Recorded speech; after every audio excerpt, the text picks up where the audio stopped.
All right, Dr. Grant Scarborough, so glad that you could talk with me this afternoon. How are you doing? I'm doing great. I'm doing good. I have 4 daughters, and they're all doing great right now. And yeah, life is good. Thank you. I also have 4 daughters. We should have a club. It's guys with 4 daughters. That's good. I can weep on your shoulder a little bit, I'm sure. Yeah, well. Hey, tell us if you would. I know you could talk for a long time about it, but give us, if you would, kind of a short version of how you started the health center where you're at, and what happened before that, and what's happening now. Well, when I went to med school, I felt like the Lord was calling me not to be a typical doctor. I loved ministry. I loved caring for folks in poverty before going to med school. So my dream really from the very beginning was I want to kind of use my faith in medicine. And so I went to med school with that thought. I did my training out in Memphis with that thought, and ended up going to Augusta for a few years before coming to Columbus. So really neat. Columbus really wanted something like this in town, and there's a lot of great community support that said we'd love to see it happen here in Columbus. And so moved down in 2011 and opened the clinic in 2012. At that time, it was just me and one guy up front and a nurse getting up and going. And just to clarify, we don't mean Columbus, Ohio. We mean Columbus, the only Columbus, Georgia. Is there another one out there? Maybe. So you started with the skeleton crew, just 3 or 4 people? Mm-hmm. And that was, tell us again, 2012. 2012. And, you know, there's highs and lows whenever you try to do something. And there's 3 of us, and one out of the 3 of us decided to steal a lot of our money and disappear. And so that was a great start to our clinic. And I remember going to one of our biggest fundraisers and said, I don't know what to tell you. Let me just tell you what happened. And he gave me some of the most encouraging words. He said, Grant, you're trying to build the kingdom of God. What did you expect? What did you expect? Didn't you think Satan would try to slow it down some?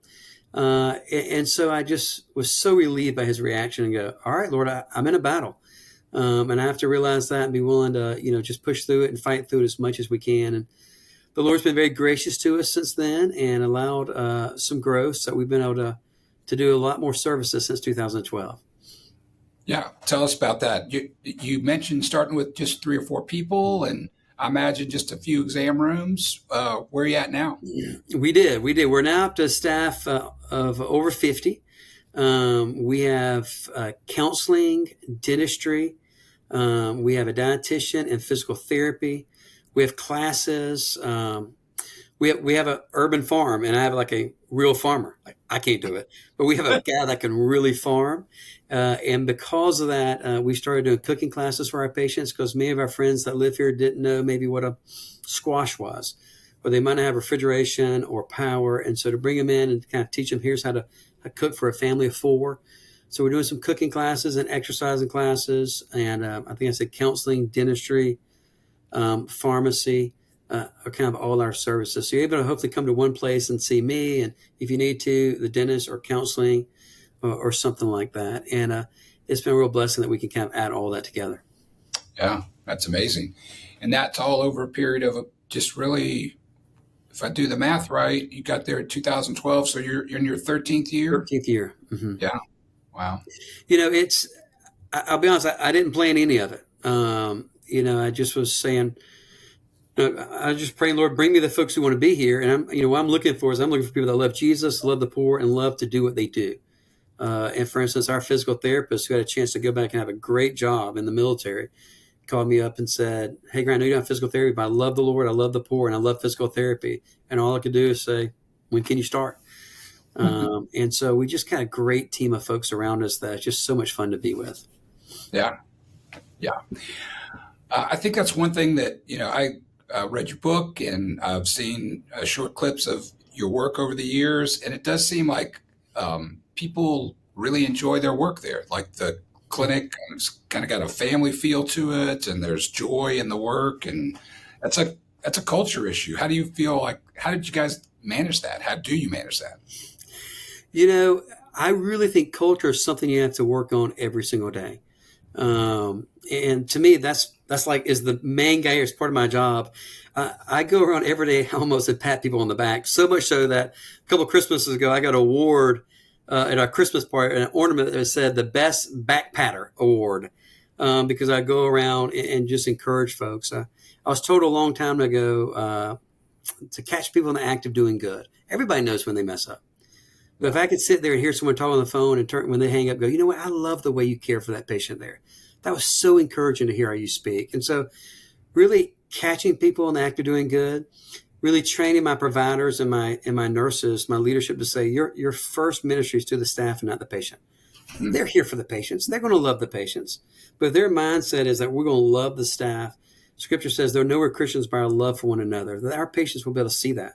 And it will flow down. All of a sudden, instead of me doing all the ministry, hopefully our whole clinic is doing all the ministry. It means it's bigger and then bigger than just me as well. So, yeah. But you have to fight for it. You really have to fight for culture. What are the biggest challenges, do you think, to maintaining that culture? People. People are, we all have issues. We all have struggles, and that we take them wherever they go. And so I think it's taking the time to slow down and invest in your people. And the problem is I don't have time to do that. And I think all of a sudden that certain things are more important than my people. And so for me, it's just realizing the importance of the people and trying to slow down, and also just being aware of the people that you hire and knowing kind of who they are and knowing how to speak their language a little bit, and trying to get folks to buy into the culture. It's, how do I say this correctly? One person with a bad attitude can really impact the whole culture. And I was told a long time ago that what makes a good boss is not hiring well, but firing well, which means sometimes you have to lovingly say, hey, you're just not a good fit for here.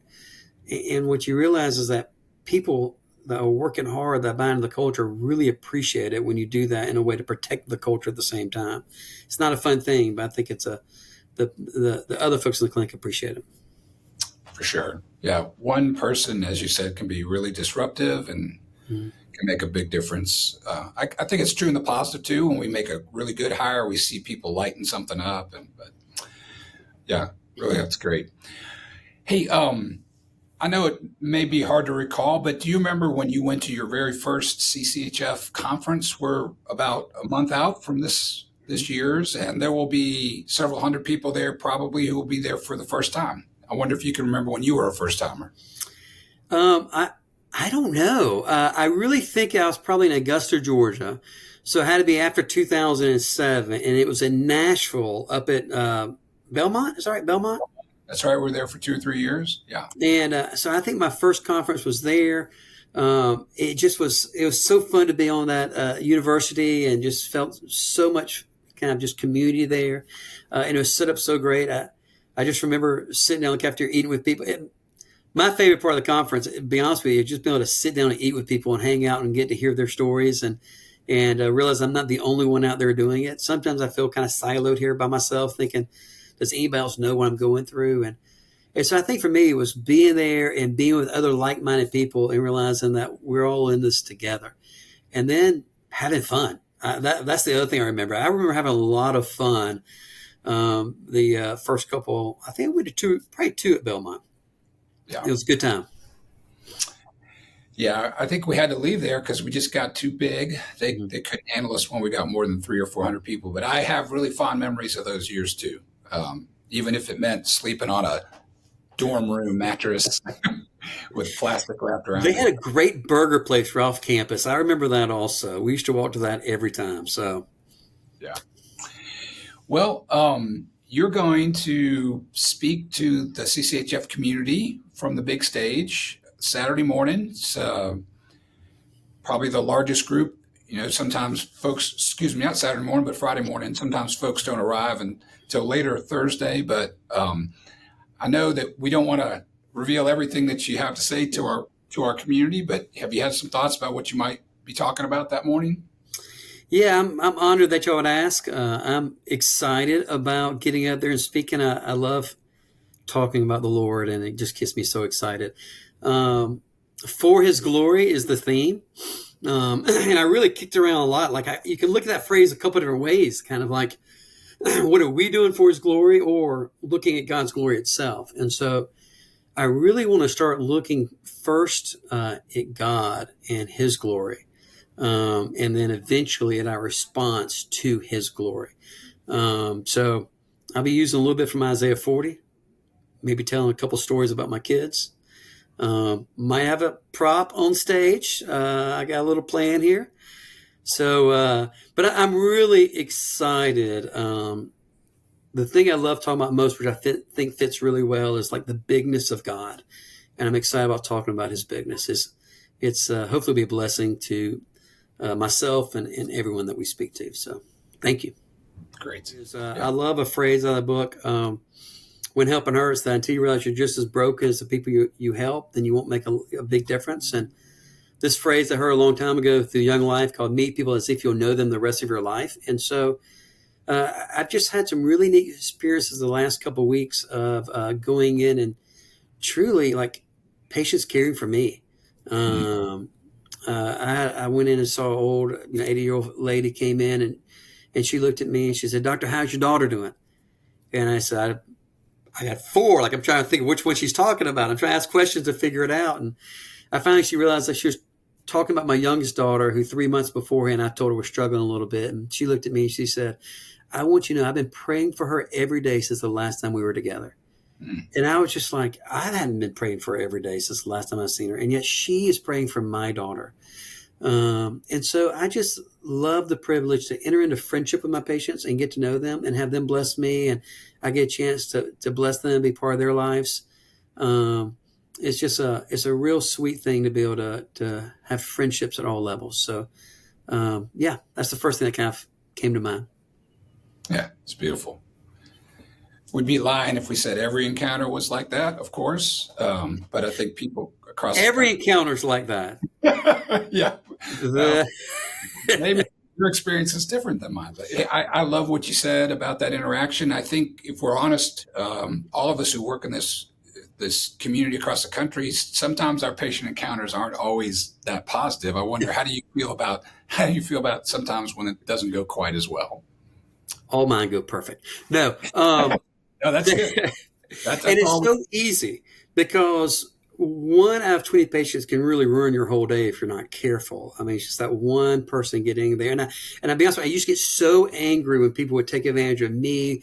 And I'm like, I'm trying to give my life away and you're taking advantage of it. And the Lord has really softened my heart to that over the years. So much so that I kind of say now that if we don't get taken advantage of from time to time, we're just not loving the right people. And so I don't like it still, but I just have a softer heart and a more understanding heart, and allows me to keep pushing forward, knowing that, we have to love all people. And sometimes I'm that way to Jesus as well. Hey, we're looking forward to it. And I would like to, I've never been to Columbus, Georgia. I don't think. So I'd love to come visit sometime. And so maybe we can do that. Maybe when I'm running around that part of the country. Well, we would love to have you down here and show you around and just get to hang out with you a little bit. That's the most fun part. Okay. All right. Thank you. I think this is going to go well. And I look forward to seeing you soon. All right. Thank y'all so much. We appreciate it.